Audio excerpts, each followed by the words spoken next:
ओम शांति। मैंने कल भी कहा था मुझे ठंडी वाली ओम शांति पसंद नहीं है। ओम शांति।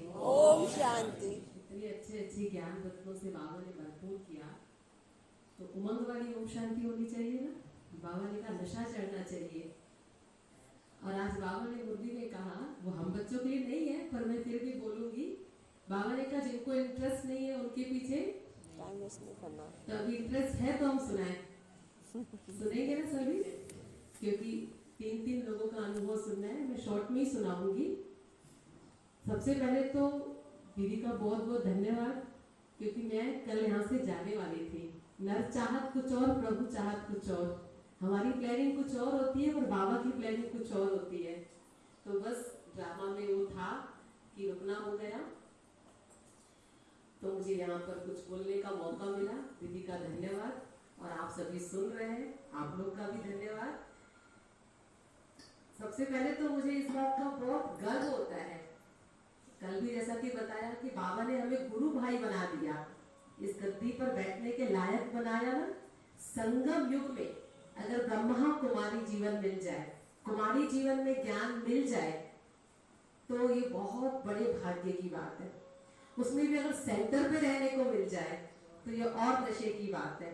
कई माताएं जब घर में दुखी हो जाती है ना, तब हमारे पास आती है, काश हमें भी पहले ज्ञान मिल जाता तो हम ब्रह्मा कुमारी बन जाते।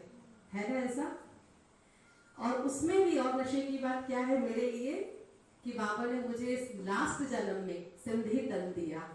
तो इस बात का मुझे बहुत खुशी होती है कि संस्था सिंध से हुई स्थापना, ब्रह्मा बाबा सिंधी, सारी दादियां सिंधी, तो हमें बहुत खुशी होती है। बड़े गर्व से कोई हमको पूछता है ना, मधुबन भी जाते हैं, आप सिंधी हो?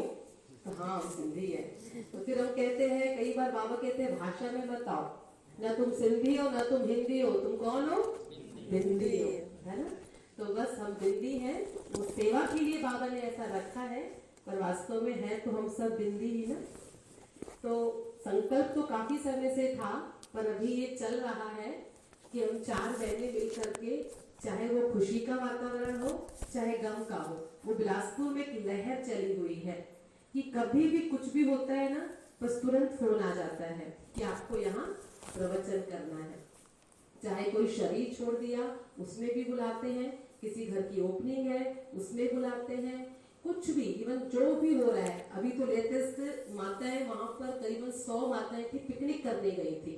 तो पिकनिक में भी वो काफी दूर, थोड़ा बिलासपुर से आगे गई थी, तो पिकनिक उनका पूरा हुआ और हमको फोन आया कि आपको लास्ट में कुछ आकर के सुनाना है।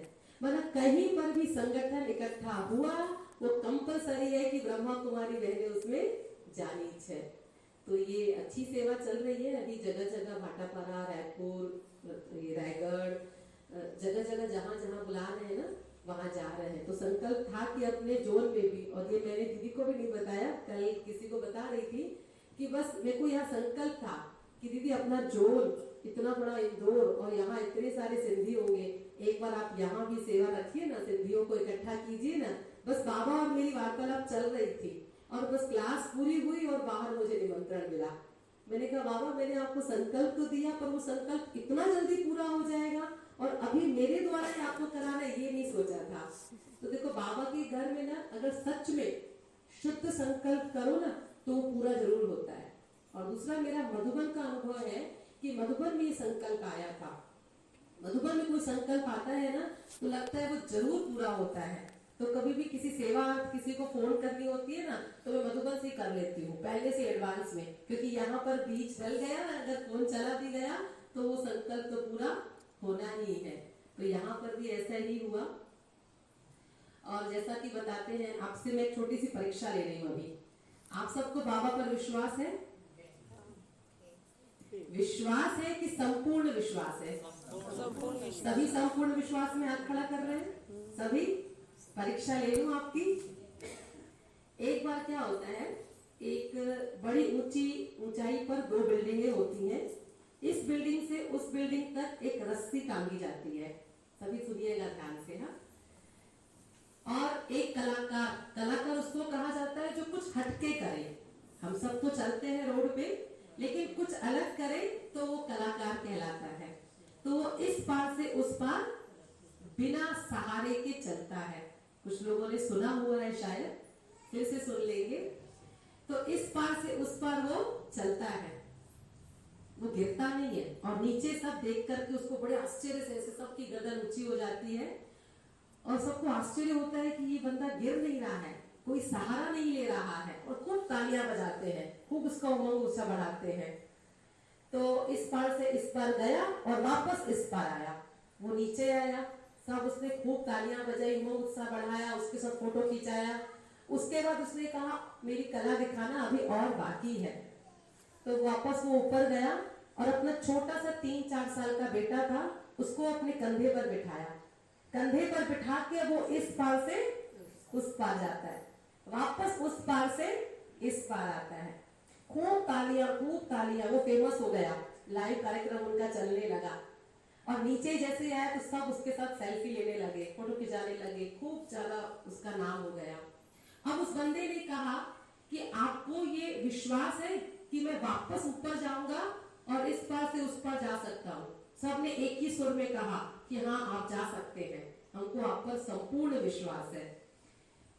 फिर दूसरा प्रश्न उसने पूछा, क्या आपको ये विश्वास है कि मैं अपने बेटे को कंधे पर बिठाकर फिर से क्रॉस करूंगा?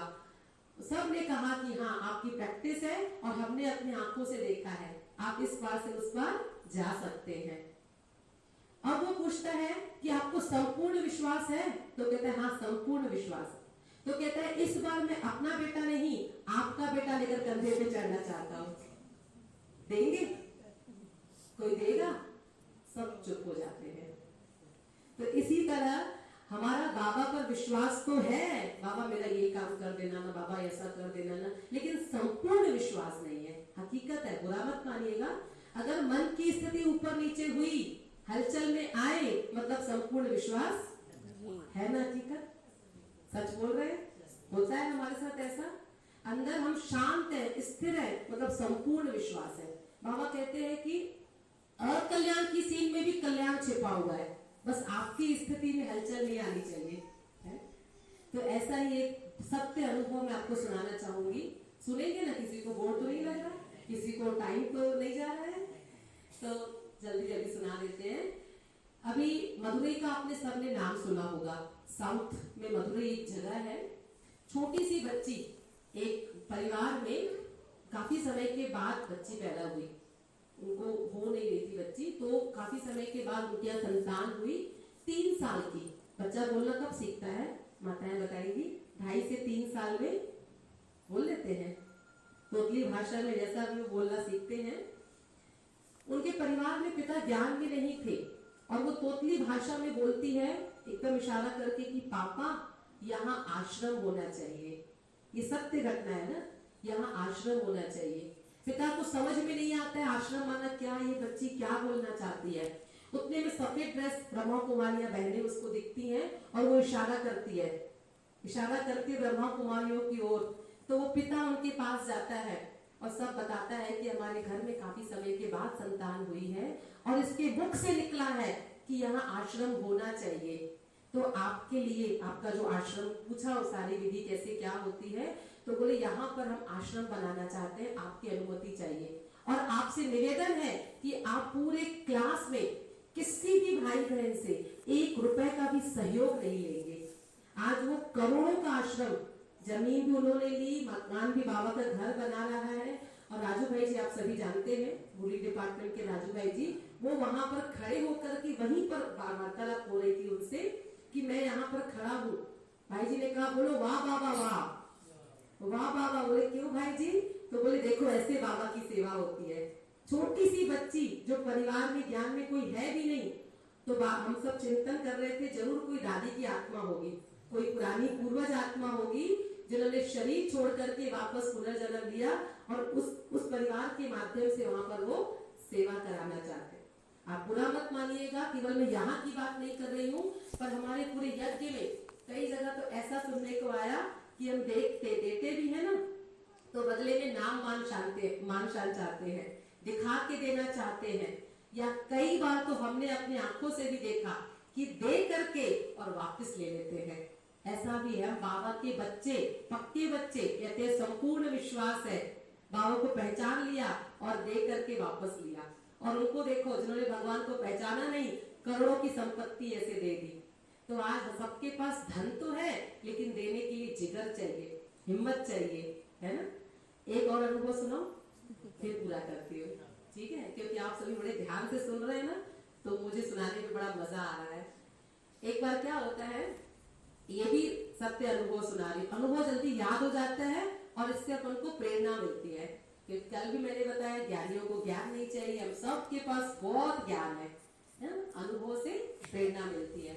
एक बार क्या होता है, एक माता जी बहुत अच्छे परिवार की, सिंधी परिवार की भावना रहती है ना, जैसा कि दीदी ने बताया कि सिंधियों को भावना बहुत रहती है। तो बस वैसा ही था, मुरली क्लास 7 बजे शुरू होती थी और 7 से पहले उसका नियम था कि रोज सेंटर में 6 सवा 6 बजे वो पहुंच जाती थी। छोटा सेंटर था, 3 कमरे का, वो झाड़ू पोछा करती थी, उसके बाद मुरली क्लास शुरू होती थी। माता जी को कमर दर्द था, ठंड का समय था, दिसंबर जनवरी का महीना था। अचानक उनकी कमर दर्द बढ़ गई और अचानक से उनको संकल्प आता है कि कमर दर्द बढ़ गया, हिम्मत नहीं हो रही है उठने की, नहा धोकर सेंटर जाने की, तो मैं थोड़ी देर के बाद चली जाऊंगी। ठीक है, कोई बात नहीं। वो आराम से 10-11 बजे सेंटर गई। दीदी ने पूछा कि क्या बात है, आज तुम रोज सवेरे आ जाती हो, सुबह आई नहीं, सेवा भी मिस हुई, बाबा की मुरली भी मिस हुई।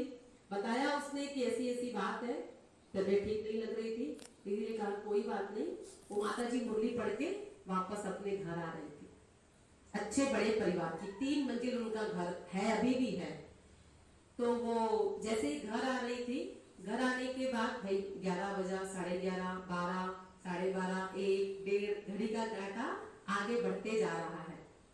और जो बाई झाड़ू पोछा करने वाली 11 बजे पहुंच जाती थी, 1 बज गया, अभी तक उसका कोई अता पता नहीं। अड़ोसी पड़ोसी से पूछा कि आपके यहाँ आई है क्या, बोले अभी तक हमारे यहाँ भी नहीं आई है। और पता चला थोड़ी देर के बाद कि आज वो नहीं आने वाली है। उसको समझ में आ गया कि आज मैंने 3 कमरे का झाड़ू पोछा बाबा के घर का छोड़ा, तो मुझे 3 मंजिल का झाड़ू पोछा करना पड़ेगा। तो माता को गिल्ट तो हुआ। कुछ दिन बीते, थोड़े दिनों के बाद फिर वो माता सेंटर गई। शाम के समय ऐसे ही वहां से समझो क्रॉस हो रही थी, तो 2-5 मिनट बाबा से मिल लेती हूँ करके वो गई होंगी। आज उसका पता था कि मेरी काम वाली बाई नहीं आने वाली है, और वो जैसे ही सेंटर पे गई, बस बाबा से मिलके वापस आ रही थी, तो किचन में देखा कि बेसिन में 2-4 बर्तन रखे हुए थे। और उसको संकल्प आता है कि थोड़े से बर्तन तो हैं, कोई भी कर लेगा, दीदी लोग खुद ही कर लेंगे या कोई माता कर लेगी, मुझे लेट हो रही है, घर पे जाके बर्तन साफ करने हैं। वो दौड़ी भागी गेट तक आ जाती है। उसको पता नहीं क्या होता है कि वापस अंदर जाती है। दीदी पूछती है क्या हुआ, दीदी माता जी कहती है कि दीदी थोड़े से बर्तन ही तो है, जल्दी हो जाएंगे और मैं मांझ के निकल जाती हूँ। पहला संकल्प आया, थोड़े से ही तो है, कोई भी कर लेगा। दूसरा आया, थोड़े से ही तो है, जल्दी हो जाएगा। वो अंदर जाकर के बर्तन साफ करके फटाफट अपने घर जाती है, कपड़े वगैरह चेंज करके जैसे ही पीढ़ा लेके बर्तन साफ करने बैठती है, इतने में काम वाली बाई आ जाती है। आते ही वो कहती है, सबसे पहले कहती है चुप करना, अड़ोस पड़ोस किसी को बताना मत कि मैं तुम्हारे यहाँ बर्तन साफ करने आई हूँ, क्योंकि आज मैं सबसे छुट्टी लेकर गई थी, आज मैं नहीं आने वाली थी। पर पता नहीं क्या हुआ, एक सफेद कपड़ा पहने एक बूढ़ा बाबा, बाबा का फोटो उसने दिखाया माता जी ने कि ये बाबा आया था। तो कहती हाँ, चल चल चल, मेरे को चैन से बैठने ही नहीं दे रहा था, और कहता था चल चल करके। वो बाबा के कारण मेरे को यहाँ आना पड़ा। तो आपके घर का बर्तन साफ करने के बाद में चली जाऊंगी, लेकिन पड़ोसियों को बताना मत कि मैं तुम्हारे यहाँ आई थी। देखो दोनों अनुभव एक ही माता के। 3 कमरे का झाड़ू पोछा नहीं किया तो 3 मंजिल का करना पड़ा, 2-4 बर्तन साफ किए तो ढेर बर्तन साफ करने से बच गए। ये सच में प्रैक्टिकल अनुभव है कि बाबा के घर में हम जो भी देते हैं, जितना देते हैं, बाबा उसका कई गुना करके देता है। कहते हैं ना, श्री कृष्ण ने गोवर्धन पर्वत उठाया 1 उंगली से, 1 उंगली केवल। और हम सबका स्लोगन भी है, स्व परिवर्तन से विश्व परिवर्तन। तो स्व परिवर्तन, 1 उंगली अर्थात स्व परिवर्तन। और 1 उंगली में 3 खंड होते हैं। हम सभी उंगली में देख रहे हैं, 1 उंगली में 3 खंड, किसी के में 2 या किसी के में 4 है क्या? देखो सबको अपनी अपनी उंगली 3 ही है ना। तो 3 खंड का अर्थ यही है, तन मन धन। एक उंगली का सहयोग अर्थात परमात्मा शिव जब इस धरा पर आते हैं तो हम सभी को अपने तन मन धन का सहयोग देना है ना। कहते हैं अगर तन से सेवा करोगे बाबा के घर की तो आपका तन कभी बीमार नहीं होगा, कभी डॉक्टर के पास जाने की आवश्यकता नहीं पड़ेगी।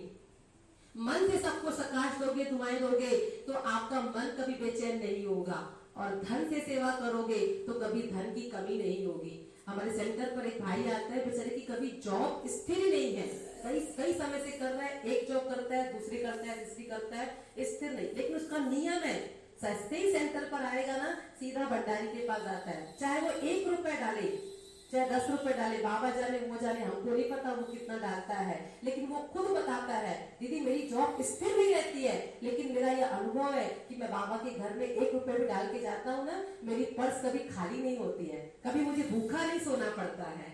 तो अनुभव तो बहुत सारे हैं, समय को देखते हुए मैं पूरा करती हूँ। ओम शांति।